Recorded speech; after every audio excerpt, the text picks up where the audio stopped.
Hello, welcome back to the Holistic Inner Balance podcast. I am Hadlee. And I'm Dr. Nicole. We are back with our series of how to increase your energy, optimize your energy for each dosha, each mind body type. So we talked about vata, we talked about pitta. Now we are going to talk about kapha and what it looks like to have low energy when you have more of a kapha imbalance versus pitta versus vata. So, are you ready? Drum roll, please. I'm ready. Kapha. Oh, and stay tuned because we're going to talk a little bit more about coffee in this episode. We didn't talk about it in the pitta one, but that's okay because this one you're going to want to definitely hear about Yes, the coffee please. concept in Kapha. Please. I need coffee. Please tell me I can have it. Okay.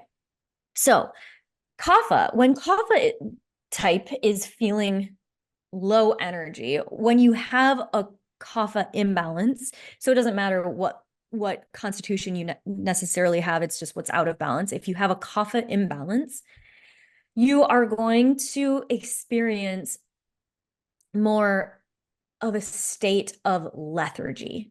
So your low energy is there's a difference between depletion and lethargy. So lethargy feels more like foggy, groggy, heavy, dense. Whereas with vata, it was like a kind of like a hollowness, a weakness. Kapha is more of a over fullness and a heaviness and a density. So it's like you wake up in the morning and it's like you just feel like it's hard to move out of bed. Like it's hard to it just everything feels heavy. Um does that make sense? It totally makes sense. Okay. Heavy, lethargic, foggy, groggy, dense. I also was thinking about drooping. Like some people, their eyelid or both eyelids will droop. Totally. Yeah. Puffiness in the eyes too is very kapha. Yeah. Yeah. Um And so with kapha, there's a different approach to increasing energy, a very different approach actually than with vata and pitta, because with vata and pitta, we want to really nourish. So nourish with vata, soothe with pitta. For kapha, we want to invigorate. So those are the words. For vata, I just came up with this. I For love vata, this. nourish. For pitta, soothe. For kapha, invigorate. Now, for those of you who have a lot of kapha and are like, oh God, what is she going to tell me that I have to do? we we always, always, always want to work with the dosha as we come into this. So like for vata, we were talking about nervous system regulation, and we were talking about how just going into complete stillness and, stilling your mind, just focusing on one thing, that's going to be really hard because vata tends to be like kind of have their minds all over the place. So starting with something that is going to have your mind like do a few different things, maybe have your body do a few different things to then come into that stillness, is going to work with the vata in order to get you into that place of nourishment, with that practice. With kapha, we want to do invigorating things. So that means like movement, breath work that is more of the tapping into your sympathetic nervous system, where maybe you do like breath of fire, if for those of you who know like what pranayama is, or if you've done breath work where you get into more of that like you feel like you have a ton of energy, really oxygenated. You like take in, you like over oxygenate essentially with some of these breathwork activities. Whereas like with Vata, breathwork for Vata is going to be like slow and steady. That's going to be nourishing. We want invigorating practices. So then same with like movement, we want to bring in invigorating movement practices. So things that are more like bring in the cardio, bring in faster movement, bring in longer bouts of movement to endurance. Kapha is like the endurance queen, can just go forever. I have a lot of kapha in my constitution. I was a long distance swimmer all through like my childhood and, through high school and everything.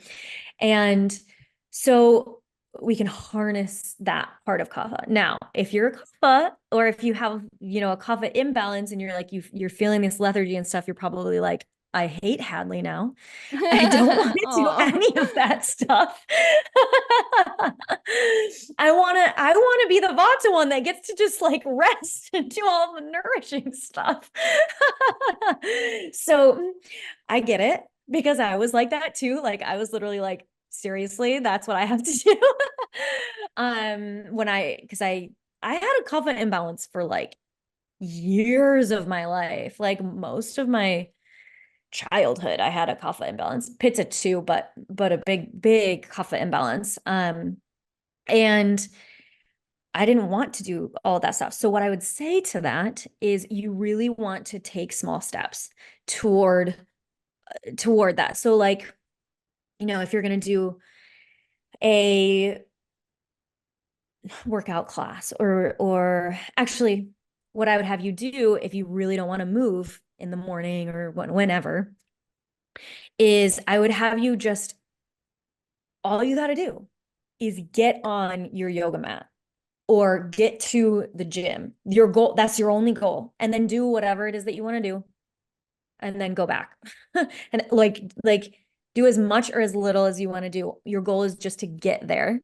Because with kapha, it is really hard to mobilize. It's like the hardest one to get moving. But once you are moving, forget about it. You can go longer than anyone else. Like I always joke that when I'm on hikes with my husband, he doesn't have as much kapha in his constitution as I do. He has more pitta, and he's like, I mean, I have a lot of pitta too, but because of the kapha, when we get started on the hike, it takes me a while to get really like going. It feels hard at first, whereas for him, it feels super easy at first. But by the end, I'm like, oh my gosh, let's go. This is awesome. And he's like, how do you have so much energy still? Like, what is happening? So that's Yeah. the kapha superpower. So what we want to do is just get started, and then what will follow is you probably are able to go longer. And then that it will be a lot easier once you get started. The other thing that you can do to start with movement is like maybe you just start with some gentle stretches and then you get moving a little bit more and a little bit more. And then you bring in the cardio like halfway through your workout, that kind of thing. So we can work with kapha and really invigorate so that you do have that kind of that energy afterward. A lot of times people with a lot of kapha will be like, well, I hated starting the workout, but like by the end, I felt really, really, really good. And I felt like I had so much energy for the rest of the day. So that's the one of the three things is movement. And that invigoration piece. The another thing is shaking things up. So this is going to be like kapha, and now Yuvatas out there are going to be like, oh my gosh, I wish I had this. When you have a lot of kapha in your constitution, you are the queen of routine. You are able to just be like, I do this, then I do this, then I do this. Now, that can be helpful or it can be harmful because if you get in a rut of a routine that isn't helpful for you, that's gonna be harder, harder to break out of. But if you get into a routine that is really, really beneficial, then that's going to be really, really helpful. You're going to be able to sustain that over time. So in my Happy Healthy Habits program, we help you create the kind of habits that actually are helpful for you, and then you can keep that going. But if shaking things up, regardless of how amazing your routine is, shaking things up is kind of the name of the game for kapha if you want an instant energy boost. So instant energy boost, and then also it helps you to sustain that energy over time by doing this more often, is to like shake things up, go a different route on your way to work, take a walk a different way than what you normally do in your neighborhood or, in the city that you live in, whatever. Maybe you usually watch TV at night and instead you paint or you go for a walk or whatever it is. It doesn't actually matter what the thing is, just doing something different and being spontaneous with something is going to be really, really helpful. And you can bring in some of that fun we talked about in the pizza episode. Bring in that fun too, because you actually want to do it, to try those different things. So Yeah. those are like the practices. Yeah. It sounds like breaking patterns is the name of the game. You're like Yes. invigorating, because Yeah. otherwise it can just be like you're a Mack truck just cruising along. And Yes. so I've I love heard with that. one of my teachers described, her name is Kate Stillman. She described the doshas as like kapha. So kapha is like a barge. It's really hard to turn a barge around, but once you get it in that position, it can keep going and going and going, versus like vata is like a jet ski. Mhm. Can turn really, really easily, but isn't going to be able to go like straight for a super long time. Um, and pitta is more like, oh gosh, like a speedboat. Yeah, And that's so what I was in the envisioning. middle. Yeah, in Yeah. the middle. Yeah, yeah. Yeah. I might have brought in some of my own flair. I just remember that she talked about kapha as the barge. Such a good um, image. yeah. So we want to bring it, we want to like pattern interrupt. Like, okay, I've been doing the same thing for a long time. That's going to immediately like increase your energy levels in the moment. And then also it will start to rewire your neural pathways in your mind, which is also really helpful for mental stimulation, for that mental invigoration for kapha as well. That's so good.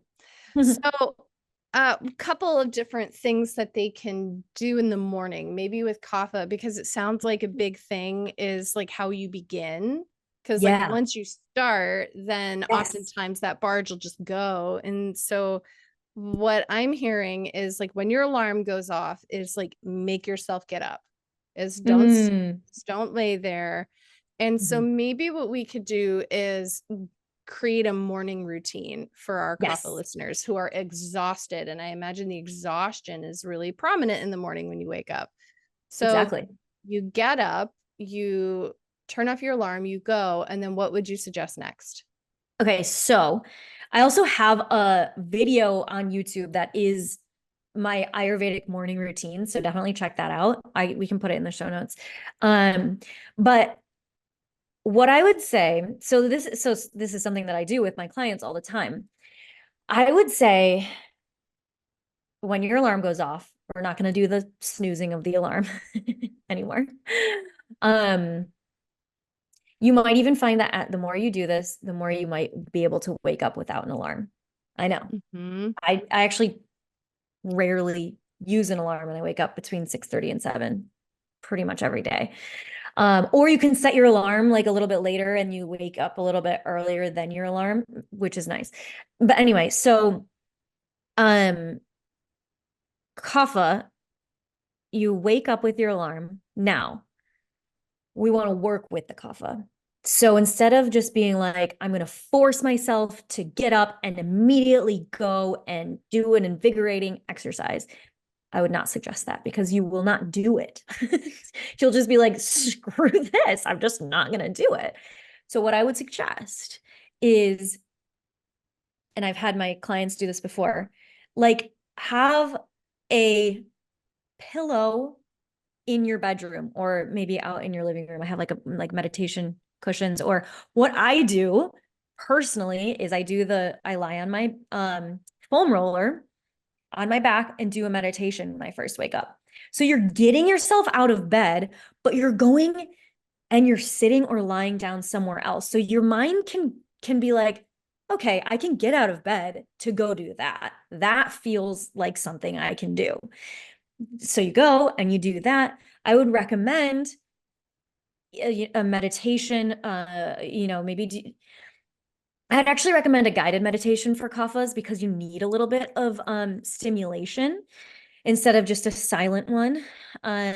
You might need a little bit of stimulation, maybe do a little bit of breath work, because that brings it oxygenates your cells. That feels invigorating. You can choose what works best for you, but I would do a little practice. Doesn't have to be long. It can be 2 minutes. That's totally great. It can be 1 minute if you want it to be. The goal is to just continue doing it. But what I would say is maybe do a guided meditation that is more of like an inspirational guided meditation. So there are guided meditations that are designed to nourish, designed to ground, designed to make you like more in that like sleepy state essentially.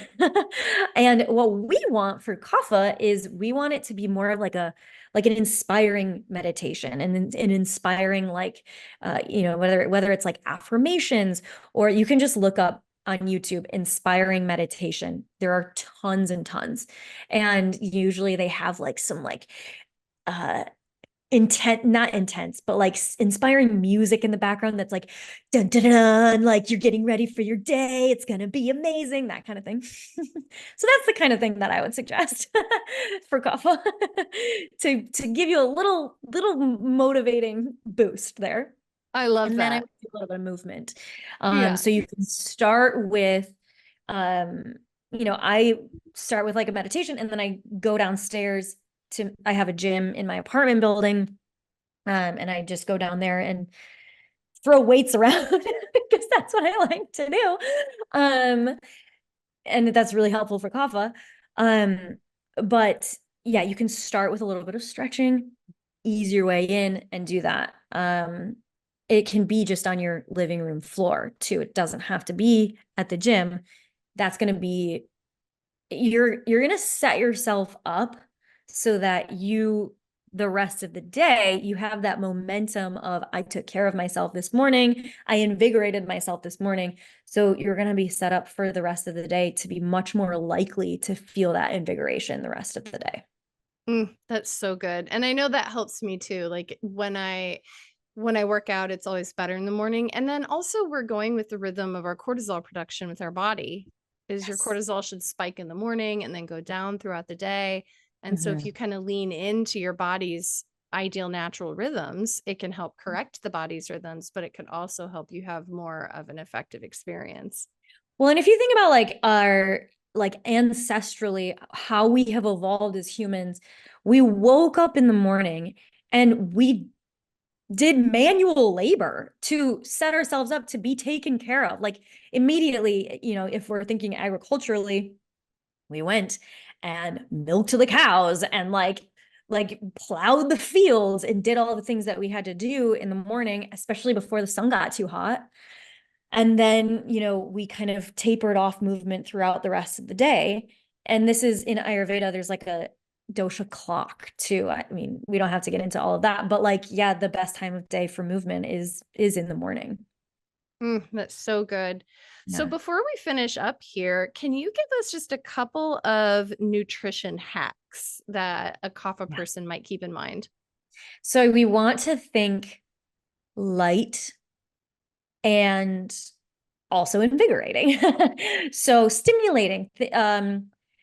So that brings me to coffee, the stimulant. Woo!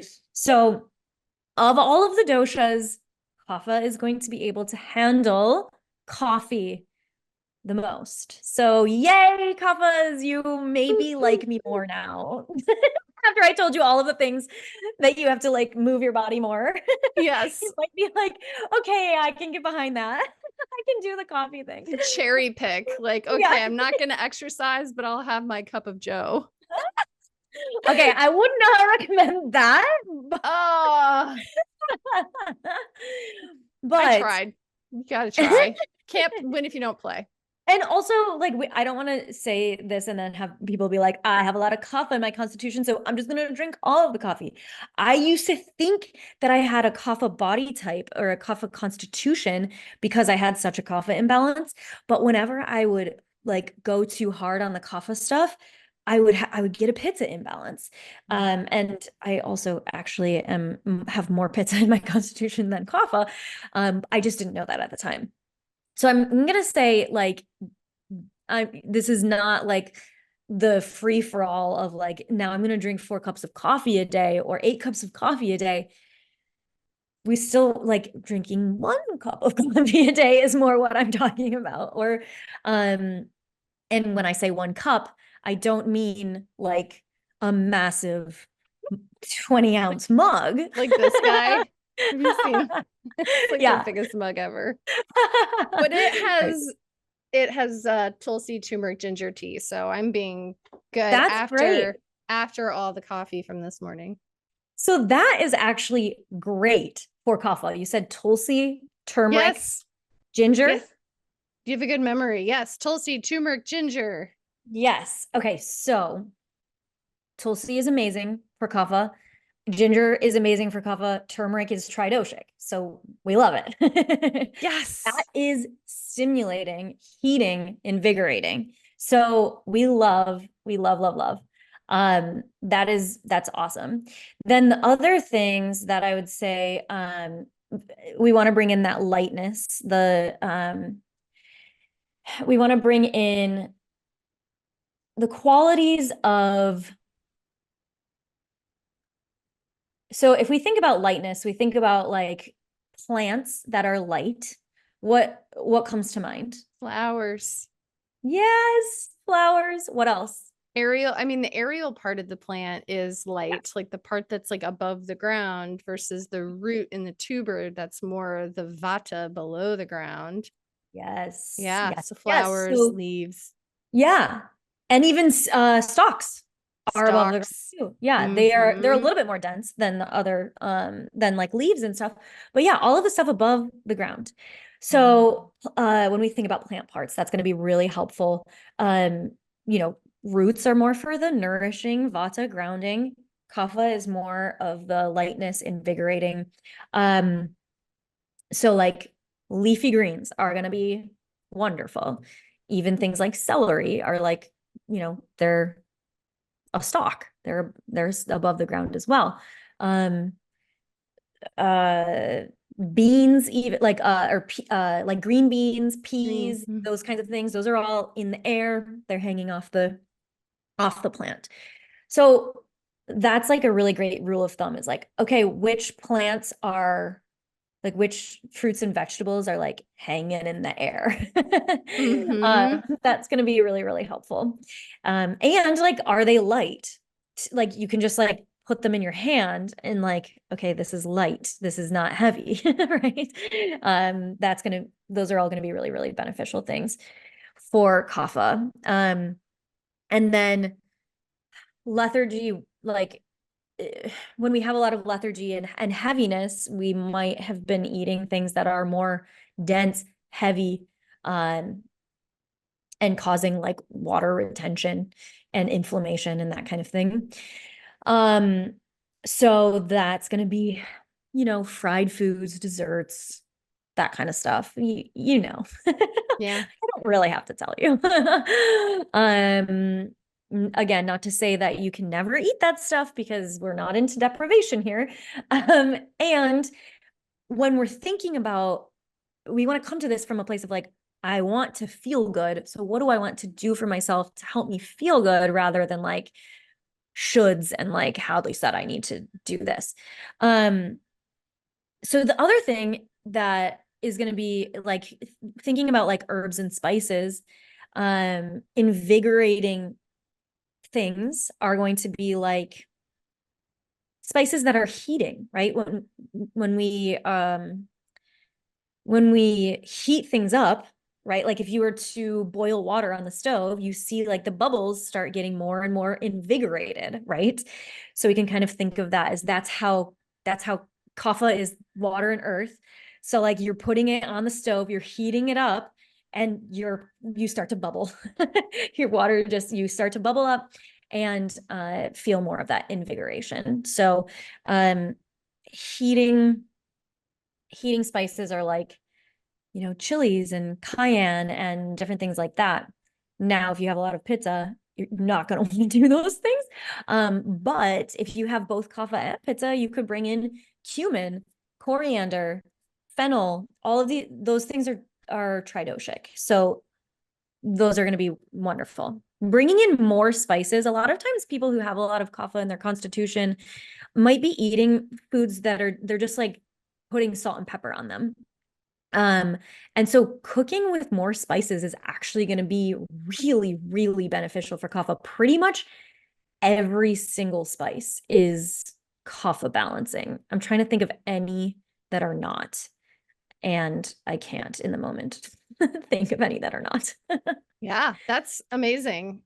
I was thinking about pepper too, like black pepper, which is like Yes. easy to find. So if you're out and about or you go to a Mhm. restaurant and you're looking for a seasoning, maybe black Yes. pepper if that's what you could find. Yes, that'll give you a little bit of a kick. The other thing is like, yeah, you could also have like before a meal, have some ginger tea. Don't drink too much because if you have a bunch of water in your stomach before you eat, that is going to make it so that you don't have as much fire to digest the food, and that can actually make you more waterlogged, especially if you have a lot of kapha. But just like sipping on a little bit of ginger tea or having like bitters, um, that kind of thing is going to help get your digestive juices flowing, which kapha needs the most help with that, because we just need a little bit of a kick in the pants to keep things moving. I love that. And I love that it can be fun and delicious. Just like adding Oh, spices, the spice of like absolutely. this is like the word of choice for kapha. It's like spice it up, invigorate it. Yeah, exactly. Yeah.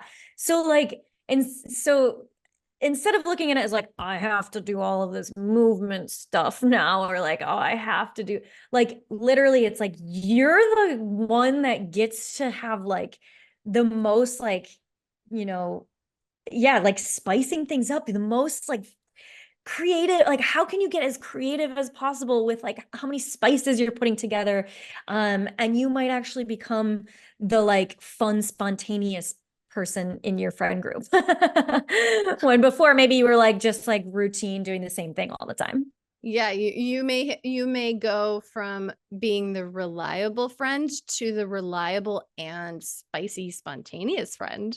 Yes, we love Yeah. that.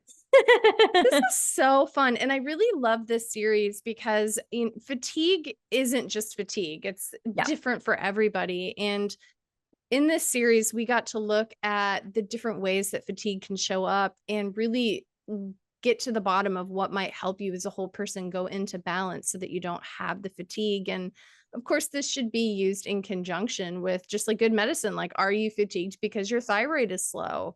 Or maybe you don't have enough iron in your body. And so, we're giving you this great Ayurvedic wisdom, but make sure that you're doing your annual basic lab testing, talking to your doctor, and making sure that everything that you're taking is helpful for you and not a deterrent. We did a podcast recently about histamine, and there are medications that can cause more histamine to be released in your body. And so all of this, and I know you know this, because you've been with us for a long time listening to our conversations, but really make sure that you get to the bottom of it, the root cause, And we even talked in our course hads about endocrine anxiety or hormone anxiety with the doshas. And so if that like sticks out to you and you're listening to this, you're like, oh my gosh, it could be me, is for sure check that out. Cause that like Mm, whole piece is such an important part of the puzzle of fatigue, is make sure that your body is being nourished in the ways that it needs. So you don't have this obstacle to cure. totally. Yeah. Yeah. If you want to learn more about the doshas, how to optimize the doshas for more energy and just greater functioning of your body and your mind and your spirit and all of the things, we have a course for you. It's called Ayurveda, the Key to Your Success. So you can check that out. We'll put it in the show notes. Thank you, Hadley, for always showing up from your like most brilliant, compassionate, wise, and fun self, and for bringing levity and spontaneity to our conversations. I'm so grateful for you. Oh, I'm so grateful for you. Thank you so much. Thanks everyone for being here with us too. Really, really grateful for each and every one of you. Yes, thank you. We'll see you soon. Yes, see you soon. Bye.